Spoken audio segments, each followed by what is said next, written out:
এখানে আবার এক শ্রেণীর লোকেরা বলে যে নবীরে মানুষ কওয়া যাবে না। আছেন এমন লোক, নবীরে মানুষ কওয়া যাবে না কেন? কয় না নবীর সম্মান কত। আচ্ছা নবীরে মানুষ বলবো না তো বলবোটা কি? নবীরা কি ফেরেশতা? যদি ফেরেশতা বলি তাহলে কি নবীদের মর্যাদা বাড়ানো হলো? বলেন আপনারা, বাড়ানো হলো? তাহলে নবীদেরকে কি বলবো? তারা কি জেন? যদি জেন বলি তাহলে তাতে কি মর্যাদা বাড়বে? সবচাইতে মর্যাদা বেশি কার? মানুষের।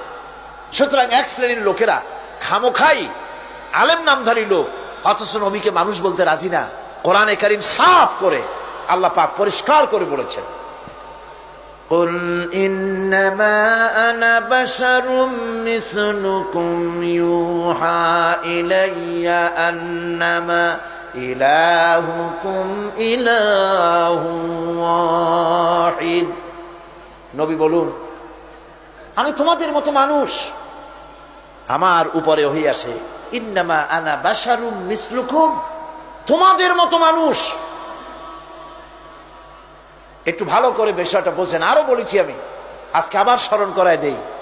আল্লাহ শিখাই দিচ্ছেন, বলুন আমি তোমাদের মতো মানুষ, ফেরেশতা নই, জিন নই, আমার কাছে ওহী আসে। পার্থক্য এখানে।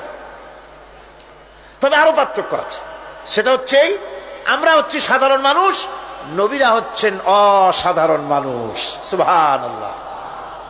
আমরা হচ্ছি মানব, রাসূল আল্লাহর পয়গম্বররা হচ্ছেন মহামানব। কথা বুঝে আসছে? তার মানে হলো আমরা সাধারণ মানুষ। সাধারণ মানুষেরা গুনাহ করতে পারে, ভুল করতে পারে, সব রকমের গুনাহ করতে পারে। নবীরা কোনো গুনাহ করতে পারেন না। আল্লাহ পাক তাদের দিয়ে গুনাহ করান না। আল্লাহ পাক ফেরেশতা দিয়ে, আপন কুদরত দিয়ে নবীদেরকে হেফাজত করেন। সুবহানাল্লাহ। সুতরাং এই কথা বিশ্বাস করতে হবে, সমস্ত নবীরা হচ্ছেন মানুষ। নবীদের আদর্শই কেবলমাত্র আদর্শ, সেই আদর্শকেই গ্রহণ করতে হবে, তাকেই একমাত্র নেতা হিসাবে গ্রহণ করতে হবে।